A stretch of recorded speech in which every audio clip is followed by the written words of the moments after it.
میرے ساتھ آج بھی کوئی گارڈ نہیں ہے. میرے گیٹ پہ آپ کو کوئی سیکیورٹی نظر نہیں آئی ہوگی. آپ کو پارٹی کا جو ڈسپلن ہے اس کو فالو نہیں کرنا چاہیے تھا؟ پارٹی نے تو سید حسنین ہاشمی کو ٹکٹ دیا ہے تو تھوڑا سا برداشت نہیں کرنا چاہیے تھا؟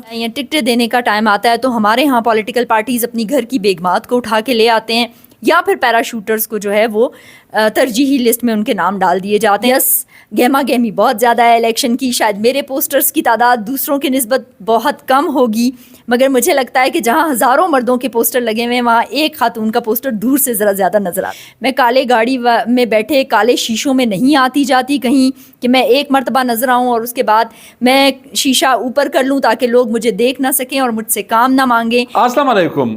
کوئٹہ وائس کے ساتھ آپ کا میزبان سید علی شاہ. امید ہے کہ آپ خیریت سے ہوں گے. 8 فروری 2024 عام انتخابات کی تاریخ جو ہے بہت تیزی سے قریب آ رہی ہے. یہ تاریخ ماضی میں ہم نے دیکھا کہ بلوچستان ہو یا پاکستان کے دیگر صوبے، وہاں پر ہم نے دیکھا کہ اکثر خواتین جو تھی وہ مخصوص نشستوں کے لیے کہ جی بس آپ نے مخصوص نشست پہ ہی آنا ہے. جو عام انتخابات یا جو جنرل نشستیں ہیں ان پر خواتین کا کانٹیسٹ کرنا یا انتخابات میں حصہ لینا، اس طرح کے جو کیسز ہیں وہ بہت کم تھے. لیکن 8 فروری 2024 کے عام انتخابات کے لیے نہ صرف کوئٹہ بلکہ بلوچستان کے مختلف علاقے، میرے پاس جو انفارمیشن ہے ضلع جل مکسی میں خواتین جو ہے جنرل نشستوں پر الیکشنز کانٹیسٹ کر رہی ہے. آج میں موجود ہوں. یہ PB43 کوئٹہ، اس کو ماضی میں کہتے تھے PB1 کوئٹہ. یہاں پہ ہارڈلی 1-2 امیدواروں کے درمیان مقابلہ ہوتا تھا. آج جب میں آپ سے بات کر رہا ہوں PB43 پہ 41 امیدوار میدان میں ہیں، ان میں 5 خواتین ہیں. آج امیدوار جو ہے ثنا ولی محمد درانی صاحبہ، ان سے میں بات کروں گا. وہ آزاد حیثیت سے الیکشن کانٹیسٹ کر رہی ہے. تھوڑا سا اگر آپ اس طرف آ جائیں. درانی صاحبہ، میں خیر وقت دینے کا بہت بہت شکریہ آپ کا. بہت شکریہ جی کہ آپ لوگ آئے. ضرور، ہم تو ضرور آئیں گے، چونکہ یہ بلوچستان کہتے ہیں کہ بڑی قبائلی سوسائٹی ہے، کنزرویٹو ہے، بنیاد پرست ہے، لیکن ماشاءاللہ نہ صرف آپ بلکہ بڑی تعداد میں خواتین جو ہے الیکشنز میں سامنے آ رہی ہے. تھوڑا سا یہ بتائیں، آپ کا تعلق کوئی سیاسی جماعت سے بھی تو تھا؟ جی بالکل، میرا تعلق، میں نے اپنے جو سیاسی کیریئر کا آغاز تھا وہ کیا تھا باپ پارٹی سے، اور پھر میں نے کوئی 3-3.5 سال پہلے جو ہے وہ پاکستان پیپلز پارٹی جو ہے وہ جوائن کی، اور اب میں آزاد حیثیت سے جو ہے وہ الیکشن لڑ رہی ہوں. یہ کیوں؟ آپ لوگوں نے کوئی احتجاج بھی کیا تھا، پھر ہم نے رپورٹ بھی کیا تھا کہ فریال تالپور صاحبہ نے آپ کے احتجاج کا نوٹس لیا اور کہا کہ آپ کی جتنی بھی خدشات ہیں وہ میں ایڈریس کروں گی، تو انہوں نے ایڈریس نہیں کیے؟ جی دیکھیں، پولیٹیکل پارٹیز کا بلوچستان کے اندر بہت عجیب سا سینیریو ہے. یہ صرف ایک پیپلز پارٹی نہیں، مگر آپ دیکھیں جتنی بھی پولیٹیکل پارٹیز ہیں وہ جو جینون ورکر ہیں، خواتین جو ان پارٹیز کے ساتھ کئی سالوں سے افیلیٹڈ رہتی ہیں، جلسے جلوس وہ کرواتی ہیں، روڈوں پہ پروٹیسٹ وہ کرواتی ہیں، ڈور ٹو ڈور کیمپینز وہ کرتی ہیں، تنظیم سازی پارٹی کے لیے وہ کر رہی ہوتی ہیں، پروگرامز پارٹی کے لیے وہ ارینج کر رہی ہوتی ہیں، مگر جب بھی مراد دینے کا ٹائم آتا ہے یا ٹکٹیں دینے کا ٹائم آتا ہے تو ہمارے ہاں پولیٹیکل پارٹیز اپنی گھر کی بیگمات کو اٹھا کے لے آتے ہیں یا پھر پیراشوٹرز کو جو ہے وہ ترجیحی لسٹ میں ان کے نام ڈال دیے جاتے ہیں. تو میرے خیال سے اس طریقے سے خواتین کو سیاست کے اندر، اور پھر میرے جیسی بہت ساری مڈل کلاس جو خواتین ہیں ان کے لیے مشکلات بہت زیادہ ہیں.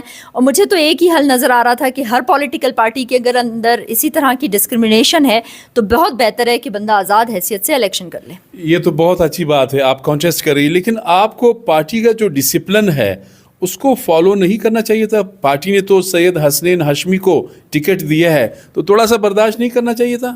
جی کاش کہ پارٹی نے خود اس ڈسپلن کو نہ توڑا ہوتا، کاش انہوں نے جو جمہوری رویے تھے ان کی اس طریقے سے پامالی نہ کی ہوتی، کاش انہوں نے جو پارلیمانی بورڈ بنایا تھا اس میں کینڈیڈیٹ کو وہ بلا کے انٹرویو کرتے، ان کی پروفائل چیک کرتے، ان کے ووٹرز کی لسٹ چیک کرتے، ان کی اسٹرینتھ چیک کرتے، دیکھتے کہ اس بندے نے پارٹی کے لیے کتنا کام کیا ہے.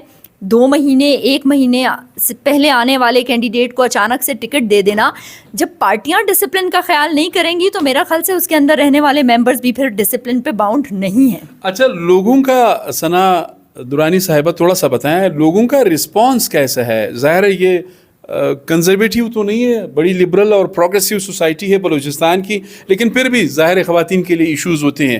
آپ جب کیمپین پہ جا رہی ہوتی ہے تو آپ کو کوئی ایشوز فیس آتے ہیں؟ دیکھیں مکس رویے ہیں. ہم کنزرویٹو نہیں بٹ ہم تھوڑے سے ریلیجیس اور تھوڑے ٹریڈیشنل ٹپیکل کمیونٹی ضرور ہیں.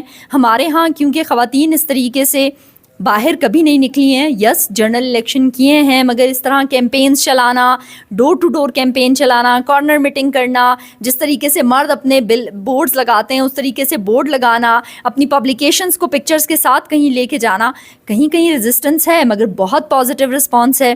خواتین انکریج کر رہی ہیں, لوگ پولیٹیکل پارٹیوں سے تنگ ہیں, لوگ ان الیکٹیبل سے تنگ ہیں جو 5 سال میں ایک دفعہ نظر آتے ہیں, ووٹ لیتے ہیں اور پھر 5 سال وہ ایریاز میں نظر نہیں آتے.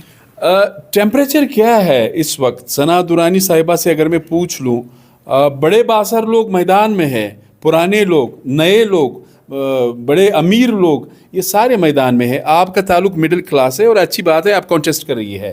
پولیٹیکل سپورٹ آپ کا اس طرح نہیں جس طرح دوسروں کا ہے. ٹیمپریچر کیا ہے, سپورٹ کتنا ہے آپ کا؟ جی دیکھیں, مجھے لگتا ہے کہ میری 2 بہت بڑی اسٹرینتھس ہیں. ایک تو یہ ہے کہ میرا اپنا جو ووٹ بینک ہے وہ تھوڑا سا ہڈن ووٹ بینک ہوتا ہے, کسی کو نظر نہیں آتا, وہ خواتین ہیں. دوسرا میں خود ایک خاتون ہے ہونے کی حیثیت سے اور مڈل کلاس ہونے کی حیثیت سے یہ ایج لے سکتی ہوں کہ لوگوں کا مجھ تک ایکسیس اور میرا لوگوں تک ایکسیس جو ہے وہ پاسبل ہے. میں کالے گاڑی میں بیٹھے کالے شیشوں میں نہیں آتی جاتی کہیں کہ میں ایک مرتبہ نظر آؤں اور اس کے بعد میں شیشہ اوپر کر لوں تاکہ لوگ مجھے دیکھ نہ سکیں اور مجھ سے کام نہ مانگیں. میرا اس حلقے کے اندر میرا اپنا ایز اے سوشل ایکٹیوسٹ 22 سال میں نے بلوچستان کو دیے ہیں. میرا پلس پوائنٹ یہ بھی ہے کہ بہت سارے لوگ مجھے پہلے سے جانتے ہیں, یہاں پہ میرے سوشل ورک کی وجہ سے جانتے ہیں. یس گہما گہمی بہت زیادہ ہے الیکشن کی, شاید میرے پوسٹرز کی تعداد دوسروں کی نسبت بہت کم ہوگی, مگر مجھے لگتا ہے کہ جہاں ہزاروں مردوں کے پوسٹر لگے ہوئے ہیں وہاں ایک خاتون کا پوسٹر دور سے ذرا زیادہ نظر آتا ہے. اچھا یہ تھوڑا سا بتائیں, کہیں اس طرح تو نہیں ہے ان دی کیس آپ منتخب ہو گئی, ہماری دعائیں آپ کے ساتھ ہیں, یہ تھوڑا سا بتائیں پھر کوئی وہ کالے شیشوں والی گاڑیاں اور پھر آپ سے کوئی بات ہی نہ کر سکے, جی میڈم جو ہے میٹنگ میں ہے, کوئی یہ چکر تو نہیں ہوگا پھر؟ جی بالکل نہیں ہوگا. اس کا سب سے بڑا ریزن یہ ہے کہ میں عام لوگوں میں سے ہوں. میں نے ہر طرح کے حالات, اور میں سیلف میڈ ہوں سب سے بڑھ کے. مجھے پتہ ہے کہ کون لوگ کس وجوہات پہ, کس مجبوری پہ ایک اپنے ایم پی اے کے پاس, اپنے نمائندے کے پاس آتے ہیں. میرے ساتھ آج بھی کوئی گارڈ نہیں ہے, میرے گیٹ پہ آپ کو کوئی سیکیورٹی نظر نہیں آئی ہوگی. ہر عام بندہ مجھے ایکسیس کر سکتا ہے, آج بھی کر سکتا ہے, اور انشاءاللہ میں الیکٹ ہوئی تو اس کے بعد بھی میرے دروازے جو ہے اسی طریقے سے کھلے رہیں گے. آپ آ کے دوبارہ چیک کر لیجیے. گریٹ. لیکن آخری سوال, پی بی 43 میں اس وقت مین ایشوز کیا ہے جن کو آپ سمجھتے ہیں کہ میں منتخب ہو گئی تو یہ ایشوز میں ایڈریس کروں گی؟ جی دیکھیں, پورے کوئٹہ کا یہ مسئلہ ہے, میرے حلقے میں بھی یہی مسئلہ ہے. ہم بنیادی سہولیات یہاں پر میسر نہیں ہیں. پانی کا سب سے زیادہ مسئلہ ہے, جو سینیٹیشن کا سسٹم ہے وہ تباہ و برباد ہے. سردیوں میں جو ہے وہ گیس نہیں ہوتی اور گرمیوں میں بجلی نہیں ہوتی. اسی طریقے سے اگر تعلیم اور صحت کا نظام آپ دیکھ لیں تو وہ بھی درپدر ہے. اس کے ساتھ ساتھ یہ وہ واحد حلقہ ہے جس میں سب سے زیادہ منشیات جو ہے وہ پریویل کرتی ہے, اور یہ ایک بہت بڑا چیلنج ہے. اور میرا فوکس کیونکہ خواتین اور نوجوان زیادہ ہیں تو میری پوری کوشش ہے کہ میں ان تمام چیزوں کو جو ہے وہ ایڈریس کر رہی ہوں. وقت دینے کا بہت بہت شکریہ. ناظرین آپ نے دیکھا, بہت اچھا بھی لگا. اچھا ان دا سینس کہ خواتین جو ہے وہ جنرل الیکشن میں کانٹیسٹ کر رہی ہے. دس از گریٹ. یہ بہت اچھا انیشیٹو ہے. ہم نے ہمیشہ بات کی ہے کنٹینیوٹی, تسلسل رہے گا, جمہوریت مضبوط ہوگا, جمہوری ادارے مضبوط ہوں گے.